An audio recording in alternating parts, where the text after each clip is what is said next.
नमस्कार, आप देख रहे हैं हमारा खास शो बाबा का रहस्य लोग और मैं हूं आपके साथ ज्योति तनेजा भसीन।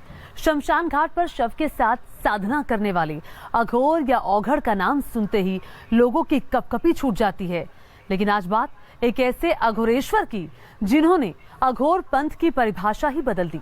विज्ञान की सीमाएं भी जहां तक पहुंच ना पाए ऐसे चमत्कार उन्होंने किए। डॉक्टरों ने जिन्हें मृत घोषित कर दिया हो ऐसी लाशों में प्राण फूंक देते थे। वो थे अघोरेश्वर महाप्रभु अवधूत भगवान राम।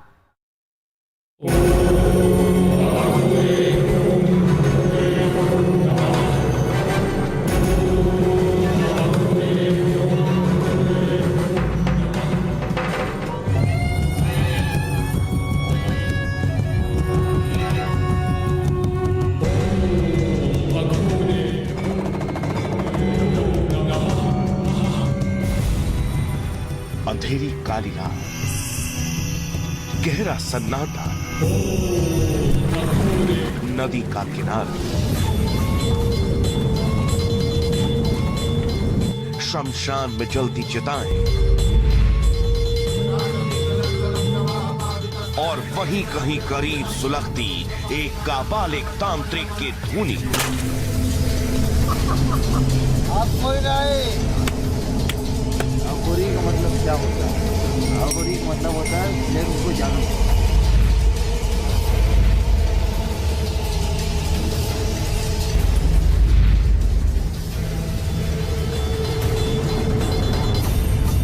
चिता भस्म का आलेपन करने वाले अघोरी तांत्रिक की दहकती लाल आंखें,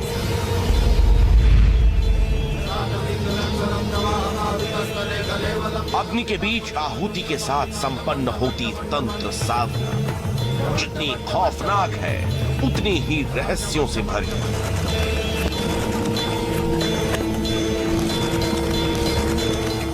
खौफ का जिसके चेहरे पर कहीं नामो निशान नहीं, मरघट पर चिता की अग्नि, शव के लोथड़े और कफन से भी जिसे घृणा नहीं, वही अघोरी है। वही अघोरी तंत्र साधना का अधिकारी है। साधना का सबसे रहस्यमय रूप है अघोर पंथ। ये शमशान साधना और शव साधना से होते हुए शिव साधना का मार्ग है। भगवान शिव जिसके अधिष्ठाता है, बाबा कीनाराम जैसे औघड़ सन्यासी जिनके अनुगामी हैं, और बाबा कीनाराम के परम शिष्य अघोरेश्वर अवधूत भगवान राम जिसके विस्तारक हैं।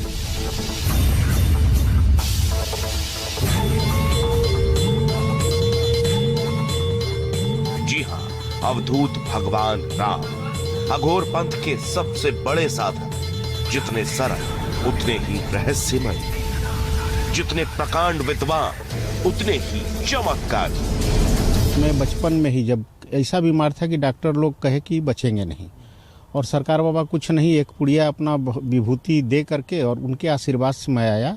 और जब भी हमको कोई कठिनाई हुआ, आज के तिथि में भी, उस रूप में भी, सरकार का जो पहले का रूप था और आज का भी जो रूप है, दोनों रूप में सारी कठिनाइयों को दूर किए हैं। और एक जन्म नहीं 1000 जन्म लेकर के भी उनके ऋण को अगर चुकता करना चाहूँ तो नहीं हो सकता है। कहते हैं अवधूत भगवान राम एक ही समय अलग अलग कई जगहों पर दिखाई देते थे। कई लोगों ने एक ही समय पर अलग अलग शहरों में उनके दर्शन किए, उनके चमत्कार देखे। उनके स्पर्श से गंभीर रूप से बीमार रोगी भी ठीक हो जाते थे। अवधूत भगवान राम तो मुर्दों में भी प्राण फूंक देने के लिए जाने जाते थे। वो बिल्कुल एक सज्जन के यहाँ रुके हुए थे बाबा, और उनके शादी पड़ी हुई थी लड़के की, बिल्कुल बारात आ गई थी, और उसी क्षण उनका जिसके पुत्री का विवाह था उनका पुत्र दिवंगत हो गया। बारात वहाँ बैठी हुई है और बाबा भी आसपास ही थे। वो बिलखते हुए गए कि ऐसी स्थिति है, और उनके पुत्र को उन्होंने जिलाया अपने योग बेल से, जीवित हो गए। विज्ञान की ताकत भी जहां पहुंच न पाए, चमत्कारों की जद से भी जो बाहर हो, लौकिक होकर भी अलौकिक हो, ऐसे रहस्यमय साधक थे अवधूत राम, जिन्हें उनके भक्तों ने मानव रूप में ही भगवान का दर्जा दे डाला।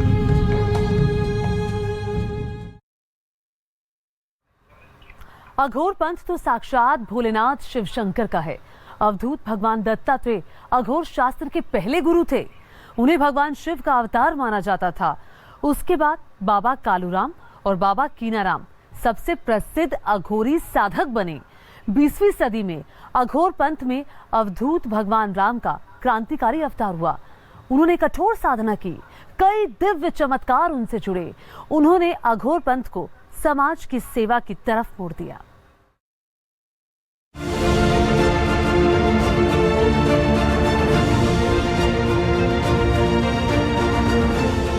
न तो जटाजूटधारी, न ही दंड कमंडलधारी, अद्भुत अलौकिक चमत्कारी साधक अवधूत भगवान राम, त्रिकालदर्शी आध्यात्मिक संत, देश और देशवासियों के भूत वर्तमान भविष्य पर जिनकी नजर भी थी और खबर भी। चंद्रशेखर जी यहीं के थे और वो सोगड़ा आश्रम में पड़े हुए थे और सरकार बाबा उनको दर्शन भी नहीं दे रहे थे, मिल नहीं रहे थे। और भक्त लोगों ने बताया तो किसी दिन उनको बुला लिए और नाराज होकर बोले कि क्या यहाँ बैठा हुए, जाओ। और वो रांची के थ्रू फिर दिल्ली गए और पता लगा एक आदमी जाके वहां प्रधानमंत्री बन गया। 1 हफ्ते के अंदर वो प्रधानमंत्री बने हुए। धरती पर अवतारी पुरुष थे अवधूत भगवान राम। जीवन में उन्होंने न जाने कितनों की जान बचाई, कितने चमत्कार किए, लेकिन चमत्कारों का सिलसिला तो उनके बचपन से ही शुरू हो गया था। वो पैदा हुए तो वहाँ जो उपस्थित थे लोग, उन लोगों का बताना था कि वो धरती पर आते ही आसनस्थ हो बैठ गए थे। जो परिचारिका थी उस समय सहायिका, वो घर में से निकल के भाग खड़ी हुई तो उनकी दादी आई घर में, बोली कि भगवान जन्मे हैं। और जन्म के समय ही वही जो उन्होंने पुकारा, उनका नाम लिया, वही भगवान उनका नाम पड़ गया।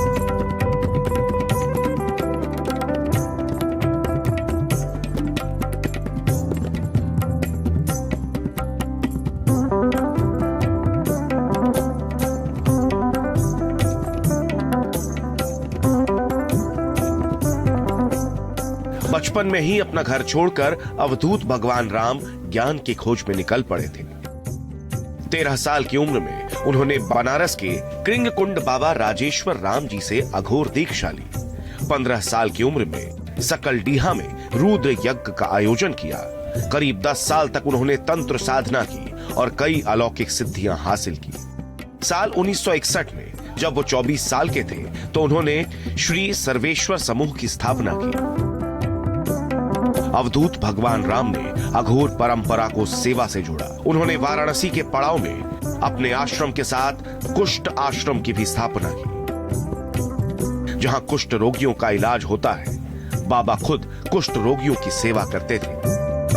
अवधूत भगवान राम ने सेवा को ही सबसे बड़ा स्थान दिया। और उस जमाने में जब कुष्ठ रोग एक ऐसा रोग था कि जहां अगर हो जाए तो लोग पूरे गांव को ही छोड़ दिया करते थे। पर उस समय 21 सितंबर 1961 को उन्होंने वाराणसी के पड़ाव स्थित अपने आश्रम में ही कुष्ठ रोग का आश्रम बनाया, जो कि आप तस्वीरों में देख सकते हैं। और यहाँ पर खुद कुष्ठ रोगों की सेवा की, साथ ही अस्पताल बनवाया, उनके इलाज की पूरी व्यवस्था की, जो आज भी बदस्तूर जारी है। यहाँ पर कुष्ठ रोगी आते हैं, न सिर्फ उनका इलाज होता है बल्कि उनके रहने, खाने पीने, साथ ही उनके इलाज संबंधित सारी व्यवस्थाओं का इंतजाम किया जाता है। सेवाश्रम की शाखाएं बढ़ी, लाखों पीड़ितों का इलाज हुआ, कीर्तिमान भी बना। अवधूत भगवान राम जी ने इस सेवा के माध्यम से ऐसा कीर्तिमान स्थापित किया कि कालांतर में इस संस्था का नाम Guinness book of world record में, Limca book of world record में आया। वो अपने हाथों से ही यहाँ जो मरीज को ले आते थे, अपने हाथों से उसकी सेवा सुश्रुतता करते थे।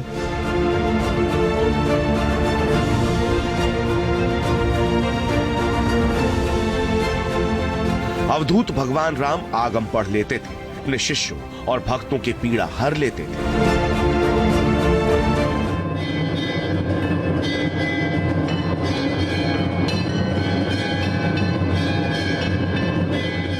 अघोरेश्वर बाबा के आश्रम में कीर्तन करती इन महिलाओं में से एक पूनम सिंह भी है। बरसों पहले इनकी गर्भावस्था के दौरान डॉक्टरों ने साफ कह दिया था कि वो माँ और बच्चे में से सिर्फ एक को ही बचा सकते हैं। अवधूत भगवान राम को किसी ने कुछ बताया नहीं था, लेकिन वो अस्पताल में एक पुड़िया भिजवा है और चमत्कार हो गया। वो लेडी डॉक्टर भी एकदम वो हो गई कि कैसे ये मिरेकल हुआ कि मेरा बच्चा जो पेट में पानी से एकदम भर चुका था और ये था कि वाटर बैग अब फट जाएगा। पहला डोज हमको बोला गया था न रात हो न दिन हो न चिड़िया बोले तब आप खाइएगा। मैं जिस दिन मुझे शाम को मिली दवा मैं दूसरे दिन खाई, दूसरे दिन मैं सुबह मेडिसिन खाई, शाम को सोनोग्राफी भी। Within 14 hour me and my baby एकदम सेफ।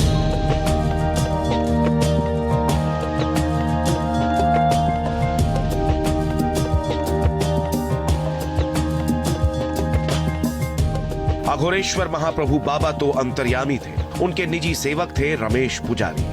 वो एक बार नहीं बल्कि 3 बार मौत के मुंह से बाहर निकले, लेकिन ये बात तो बाबा ने पहले ही अपनी डायरी में लिख दी थी। एक बार ब्रेन स्ट्रोक हुआ, दोबारा भी हुआ, तो एक वाणी मेरे डायरी में लिखा हुआ है कि मृत्यु ने मुझे 3 बार ठुकरा दिया स्वीकार करने से।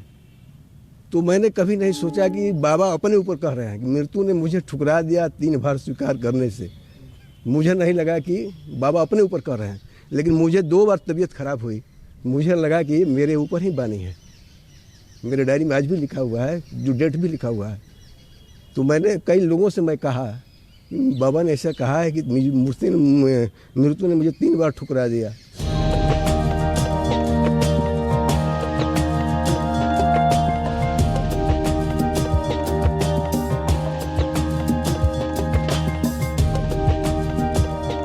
अवधूत भगवान राम की प्रेरणा से अभी भी उनके आश्रमों में लोगों का मुफ्त इलाज हो रहा है। यहाँ डॉक्टर दवाई जरूर देते हैं, लेकिन अघोरेश्वर सरकार के चमत्कार से ये लोग रोजाना 2-4 होते हैं। जब हम मरीजों को देखने लगे और उनके चेहरे पे जो मुस्कान आती है उनकी कृपा से, जो मेडिकल साइंस ये कहता है कि नहीं ठीक हो पाएगा, उनकी कृपा से इतना चमत्कारिक अनुभव होता है कि हम लोग भी सरप्राइज हो जाते हैं, आश्चर्यचकित हो जाते हैं कि भाई कैसे इतना जल्दी इतने लोगों को आराम हो रहा है। सर, यहाँ मेडिकल साइंस से इतर ही सब कुछ दिखता है। यहाँ अगर विश्वास आपको है तो वो सारी चीज़ें होंगी, चिकित्सा से संबंधित हो या आपके जनरल लाइफ से संबंधित हो, यहाँ सब कुछ पॉजिटिव ही घटित होता है। अस्पतालों में डॉक्टर इलाज करते थे, लेकिन अघोरेश्वर महाप्रभु अपने चमत्कारों से मरीज को नई जिंदगी देते थे। मुर्दों में भी प्राण फूंकने में उन्हें महारत हासिल थी। उन्होंने अपने जीवन में बहुत सारे चमत्कार किए, मुर्दे को भी जीवित किया, पर इन सब चमत्कारों से वो अपने आप को अलग रखते थे। उनका कहना सिर्फ एक था कि वो तो सिर्फ सेवा कर रहे हैं, सेवा ही सबसे बड़ा धर्म है। कि बाबा अक्सर ये चर्चा होती है कि अवघड़ लोग में इतनी शक्ति होती है कि मुर्दे को जिंदा कर देते हैं। ऐसा कैसे होते हैं, आप कैसे कर पाते हैं? बाबा ने बड़े सहजता से कहा, ये संसार जो है, ये सृष्टि है, छित जल पाव गगन समेत, इसमें वायु, अग्नि और जल, ये 3 बड़े प्रमुख तत्व हैं। इनमें से ही किसी के कमी से वो देहावसान हो जाता है, अवघड़ उसी की पूर्ति कर देता है। बड़े सहजता से उन्होंने कहा। ये बाबा के लिए तो बड़ी सरल बात रही है या होती है ऐसे सिद्ध साधकों के लिए। अवधूत भगवान राम अपने भक्तों के लिए तो भगवान थे ही। मेडिकल साइंस जहां हार मान लेता था, बाबा उसके आगे की सोचते थे। एक ही समय में बाबा काशी के अपने आश्रम में होते थे, तो उसी समय कोलकाता में भी वो मौजूद रहते थे। विज्ञान की तो सीमाएं हैं, बाबा असीम थे।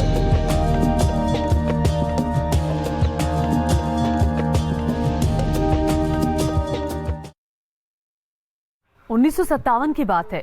जशपुर के राजा विजय भूषण जूदेव के छोटे बेटे उपेंद्र सिंह की कुंडली में अकाल मृत्यु का योग था। इसे रोकने के लिए करपात्री महाराज अनुष्ठान कर रहे थे। किशोर अवधूत भी अपना खप्पर लिए पहुंच गए। आसमान की तरफ देखने लगे। एक उड़ता कबूतर आसमान से गिरा और मर गया। बाबा बोले, मारण ग्रह को मैंने खत्म कर दिया। करपात्री महाराज कबूतर की मौत पर नाराज हो गए। उनके कहने पर अवधूत भगवान राम ने कबूतर को तो जिंदा कर दिया, लेकिन राजकुमार की जिंदगी नहीं बच पाई।